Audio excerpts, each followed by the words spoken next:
Lot of people say, how to avoid heart attack, doctor? You think there's a block in the vessel is a cause of the heart attack? No. Block in the vessel is a good business for me. I can tell you I want to bypass that and take about 5 lakhs from you. But that block has been bypassed by nature or God long ago. Otherwise you would live. Supposing you had 100% block, how can you survive? So as the block appears over a period of years, the collaterals come. I have a ACE patient in Mangalore. This man saw me about 40 years ago when he was about 50 plus. And he brought an angiogram where all vessels are blocked. Every single vessel of his heart was blocked. And he said, doctors asked me to immediately have bypass surgery. So I looked at the angiogram. Nature had done so much a bypass. His whole heart was so beautifully supplied by blood. So I told him, look, you don't require anything. Nature has done the job. We can only do a cosmetic work on top of it and harm you. So don't worry.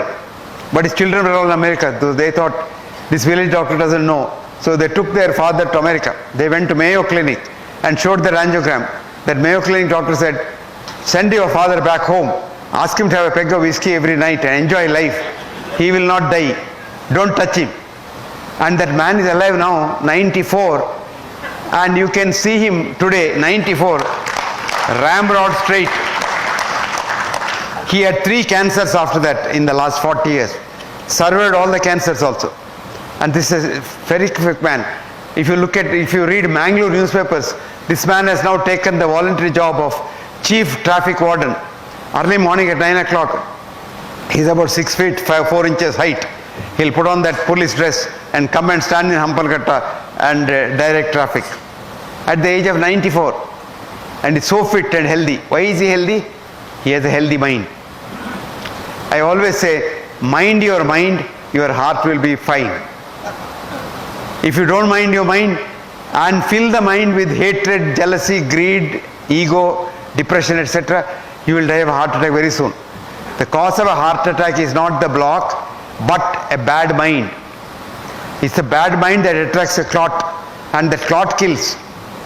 And if you had a block earlier, you probably don't die. If you didn't have a block, if you were very young and didn't have a block at all, if you get a heart attack, you will die instantaneously on the spot. That's called sudden death syndrome, which is different from heart attack. Before the heart attack occurs, you are dead. So your heart on postmortem looks normal, but you may have died of a heart attack, because the heart is called electric death. And this happens. It happens in 2 circumstances. A, if you are an alcoholic, if you drink a lot of alcohol, your wiring inside the heart gets eaten up, moth eaten, and wiring gets snapped one day. So you suddenly drop down dead. But if you have a heart attack and you are old and have many blocks, you will never die. You will have chest pain, come to the doctor, make the doctor rich, and you will go on and on and on, jug on, and you don't die. So the secret is the block in the vessel, coronary vessel, is not the cause of a heart attack. Recently they did a study in America. They took angiograms of people, lot of people, and everybody had some block. So they didn't interfere, didn't tell them, but wrote down, this man has a block in the left anterior descending artery, and if he gets a heart attack, he must have a heart attack in that territory. Like that they left and then observed them over the last 20 years. Now a few of them did have a heart attack, but never in the area where there is a blocked vessel. So blocked vessel is not the cause. Where there is an open vessel, that got a clot and that had a heart attack. But even then what happens is, we simply frighten you, because that's our business. Just now I was talking to a friend of mine sitting here, and he was saying he is absolutely fine, but his sugar level is very high. So he had a very pertinent question, very logical question. Doctor, doesn't your body get used to a higher level of sugar? I told him, yes, it does. Because he says, I'm absolutely fine. If doctors give me tablet and try to bring my sugar down, I feel miserable. I said, you are absolutely right. Because one of the greatest researchers in hypertension I told, his name was Sir John Pickering. And Pickering said, after you start a patient on blood pressure drugs, he loses all the 3 things in the American Constitution enshrined for man: life, liberty, and pursuit of happiness. Life you are not sure, because with or without drugs you may die. Liberty you don't have because you have so much of restrictions. Pursuit of happiness is the thing of the past.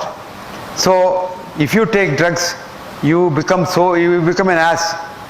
But lot of thinking doctors are there. I was telling that gentleman sitting there with me, I said there is a young doctor in Pune. I met this boy, very ingenious doctor. He has devised a method of not controlling diabetes, but curing diabetes. You have no diabetes at all. At the end of which he will give you a certificate, cured of diabetes, no treatment needed. And that certificate, and he will give you a medal, a gold medal. And he will call every year people who have done that course. And this year he called me as a chief guest. I had about 2,800 people who got the gold medal. They called Muktotsava. In Pune he had 4 days of Muktotsava. Tripathi. Pramod Tripathi.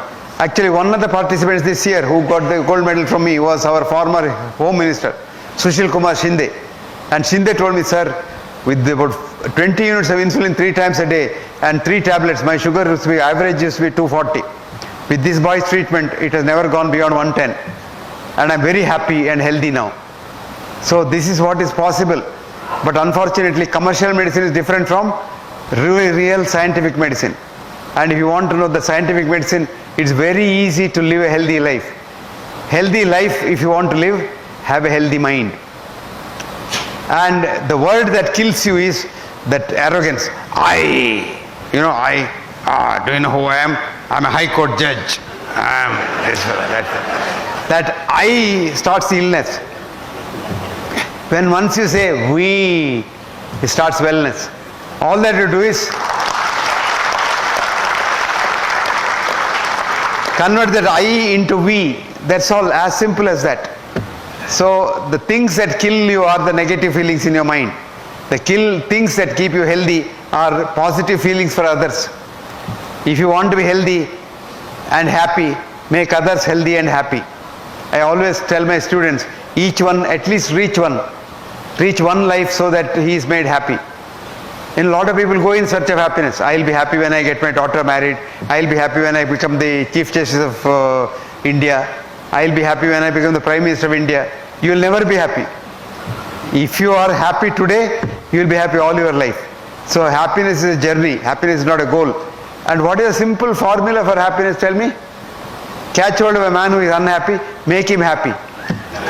And happiness will come back. Happiness and love are like the mirror, you know.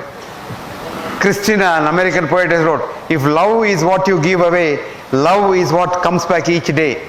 So it comes and hits you back. So you love another person, the world loves you. You love yourself only and don't love nobody and hate others, you kill yourself faster.